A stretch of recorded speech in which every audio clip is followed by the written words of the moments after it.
ואפילו שנים רבות. שאלה שלישית, זו שאלה שהיא נשאלה כבר, נדמה לי בתוכנית השלישית. אבל אני אחזור עליה שוב, כי ממנה אני רוצה לצאת למספר הסברים. שלום, שולחת את השאלה תקווה. שלום יצחק, בני בן 4 כל הזמן טוען כי הוא מדבר עם מישהו בבית. בחדר, בסלון, בחצר, הוא אפילו מתאר אותו איך הוא נראה, אבל אין אף אחד בבית. אני מתחילה לפחד. האם יש לזה הסבר? אז אמרתי שאני אסביר את נושא הנשמות וגלגול הנשמות, אבל אני מצרף לזה שאלה נוספת. שאלה ששאלה גם אורלי. מדוע נשמות יורדות לעולם? אז קודם כל, נשמות לא יורדות, כי אנחנו לא יודעים איפה הם. מי אמר שהם למעלה? אולי הם בצד, אולי הם למטה. מי אמר שלמטה זה רע? אבל זה סוג של ביטוי, אז זה בסדר, אין לזה שום בעיה. אני לא יודע כמה מכם יודעים, אבל אני כתבתי את הספר היחיד בעברית שמדבר על סיאנס וגלגול נשמות. אני אציג את הספר. זה הספר. הוא נקרא סיאנס וגלגול נשמות. זה בא מתוך מחקרים של שנים רבות שלי. אני הרבה מזמני בעבר הקדשתי לנושא הזה, כי זה מאוד מאוד סקרן אותי, וכאדם סקרן אני תמיד חקרתי ודרשתי בדבר. זה אחד הדברים שגרם לרב שלי בישיבה לכעוס עליי, כי אני כל הזמן שאלתי שאלות ולא הסתפקתי סתם בתשובות שנתנו לי, אלא ממש רציתי לחקור לעומק. וכנראה שבישיבה אסור לחקור לעומק. מה שאומרים צריכים לשמוע. ולא קיבלתי את זה.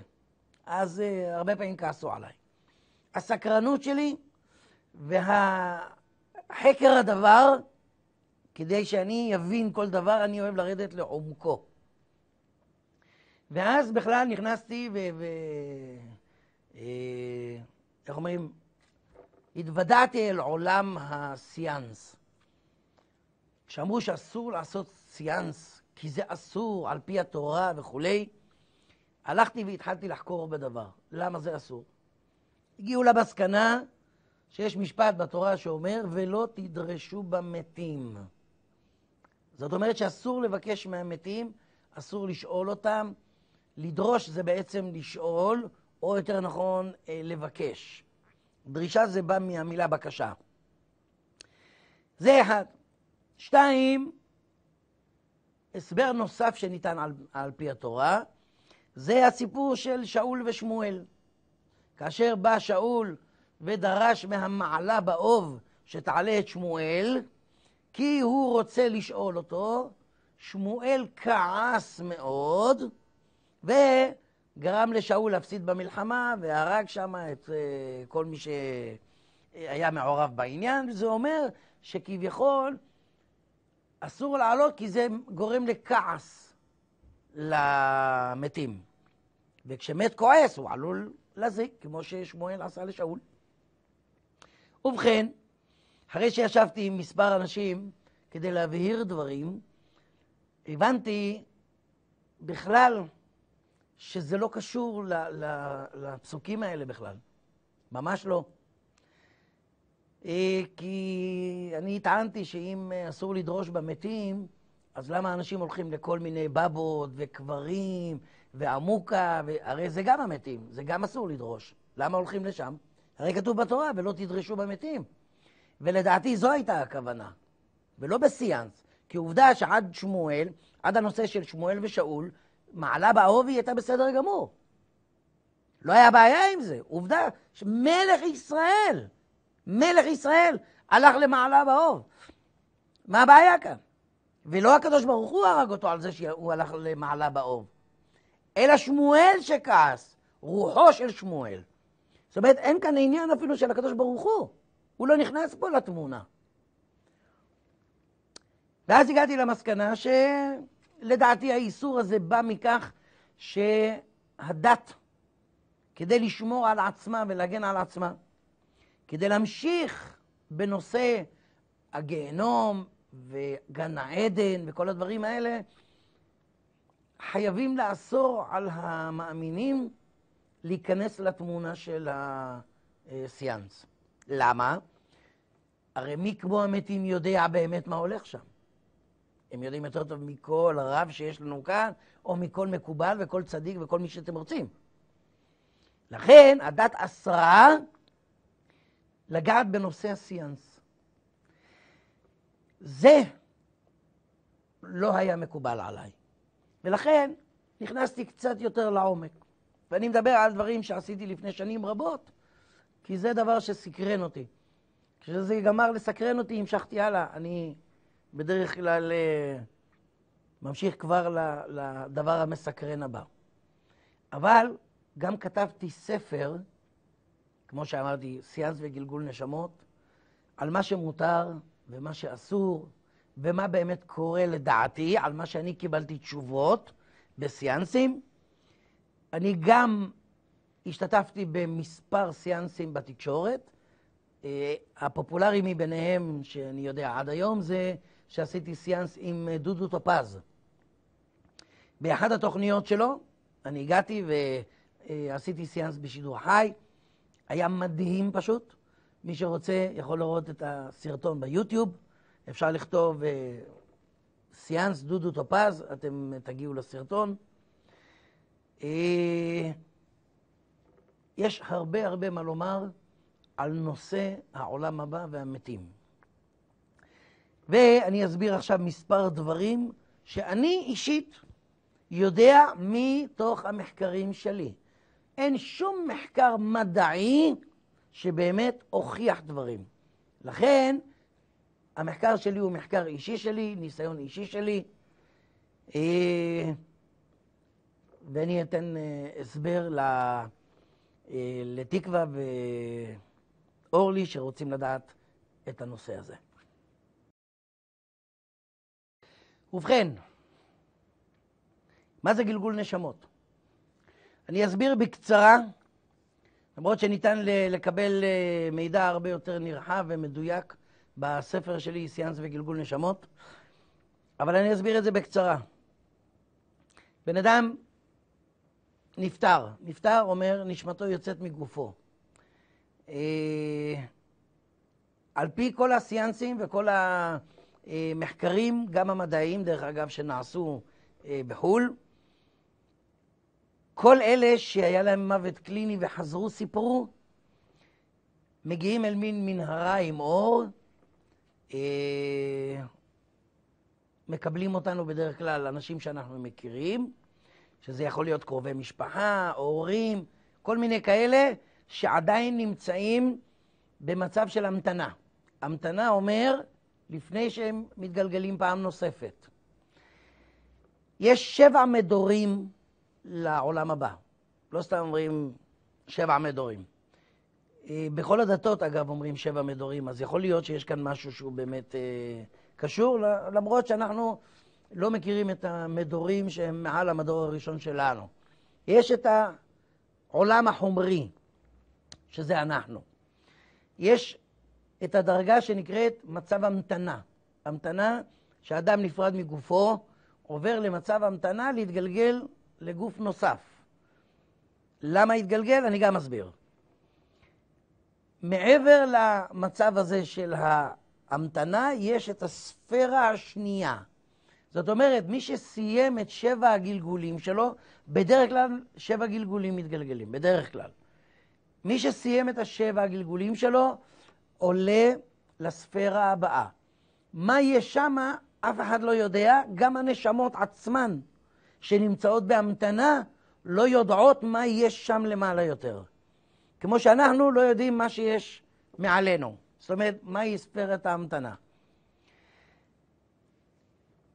כאשר בן אדם צריך להשלים פה בעולם החומרי את כל אשר קיים. זה אומר, בגלגול אחד הוא יכול לסבול ולהיות עשיר ולהיות מכוער, ולהיות גידם, וכל הדברים הכי קשים, וכל הדברים הכי קלים, הבן אדם צריך לעבור בשבע הגלגולים האלה. לחוות על בשרו, לא סתם אומרים לחוות על בשרו, אלא גם את הצער והיגון, וגם את העושר. כל הדברים האלה חייבים להיות כלולים בתוך שבע הגלגולים האלה. כאשר בן אדם מסיים את השבע גלגולים שלו, הוא, כמו שאמרתי, ממשיך הלאה. לאן? אנחנו לא יודעים.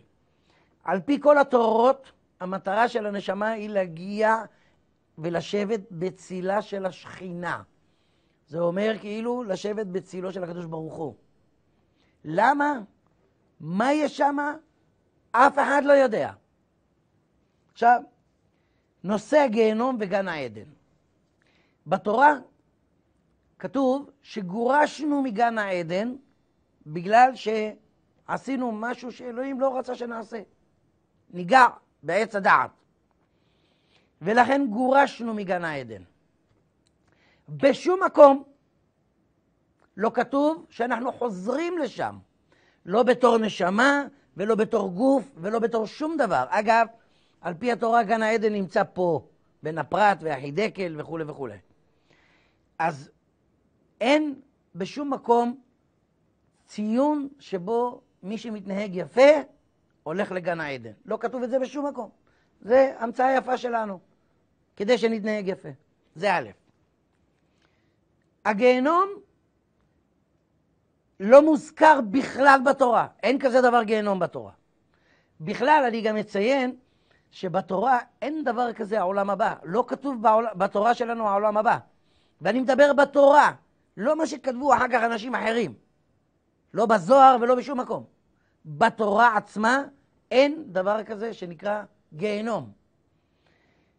הקדוש ברוך הוא מבקש מאיתנו לאורך כל התורה ללכת בדרכיו, במצוותיו, ולעשות את כל אשר ציוונו.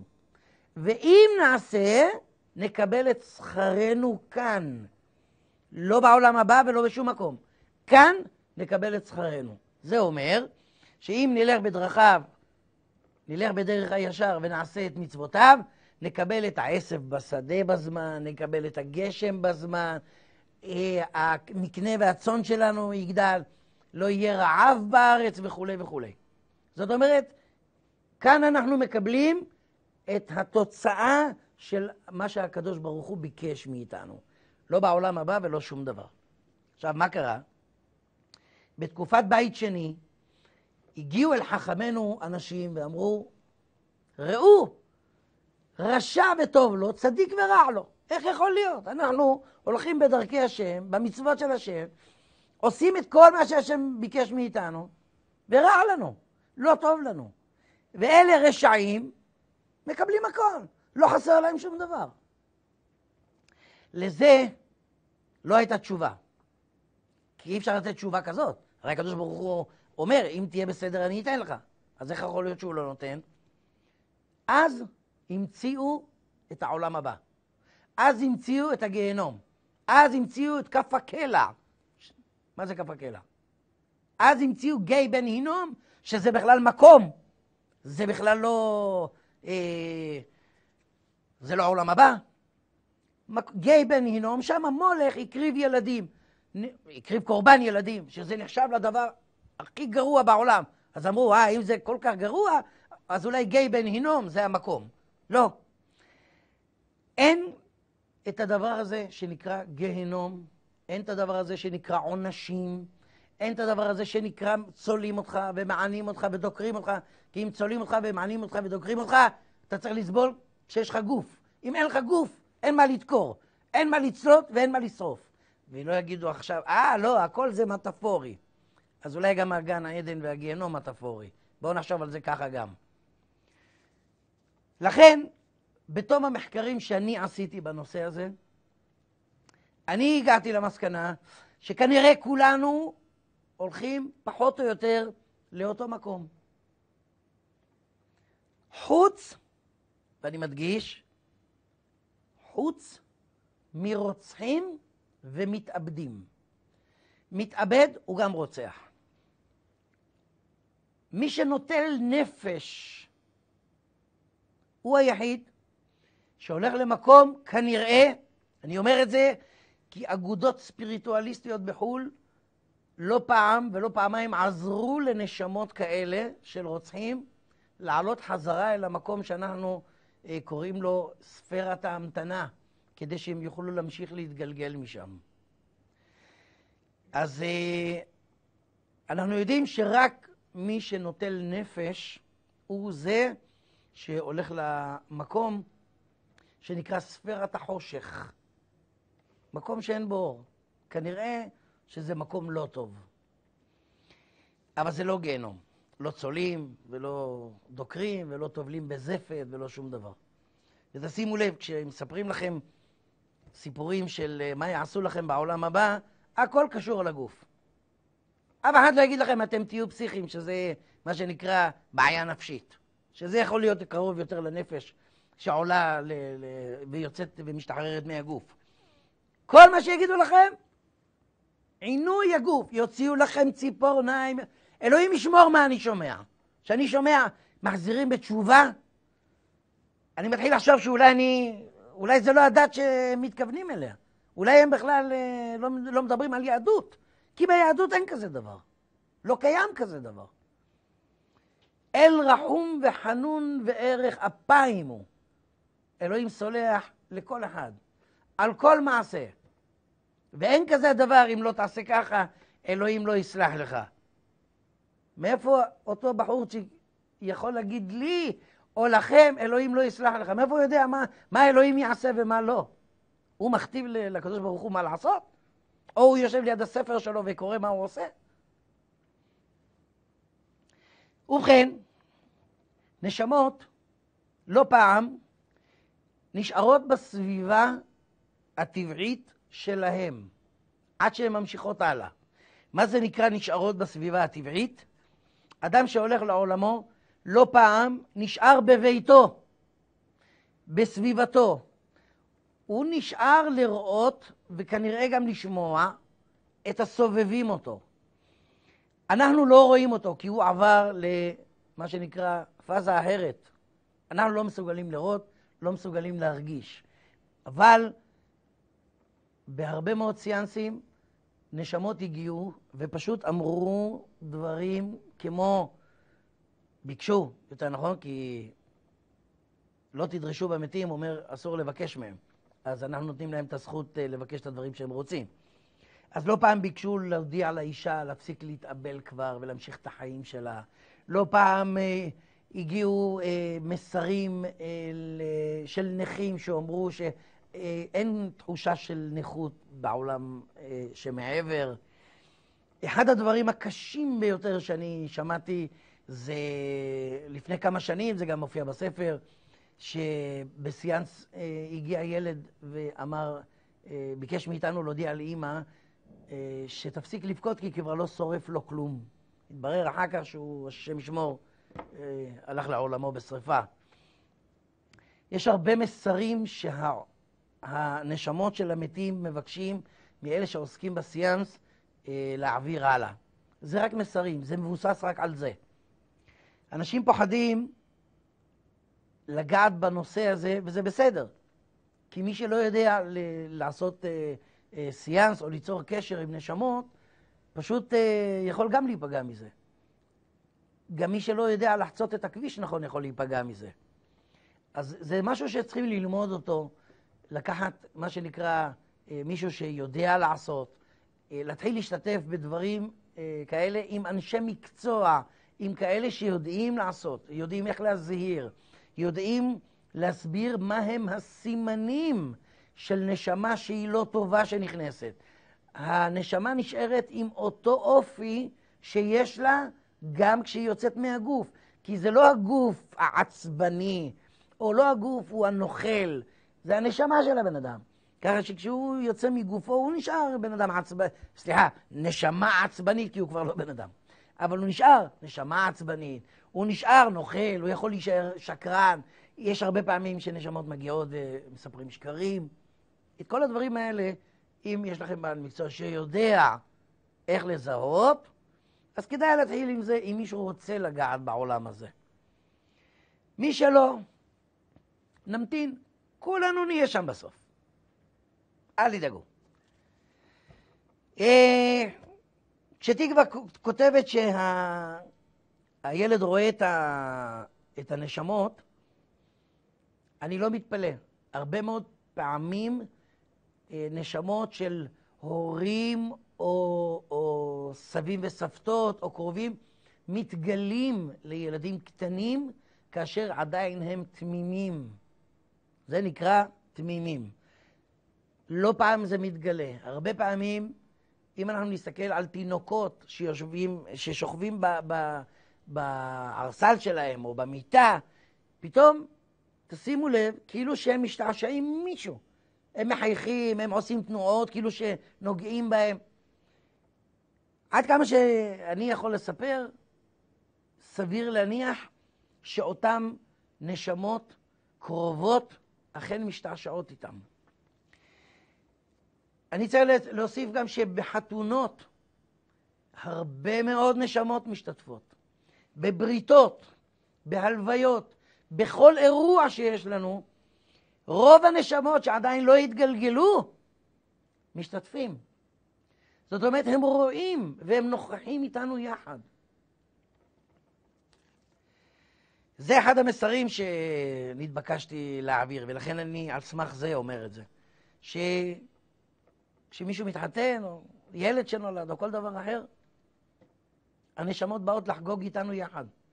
וגם כשאנחנו בצער הם נמצאים איתנו.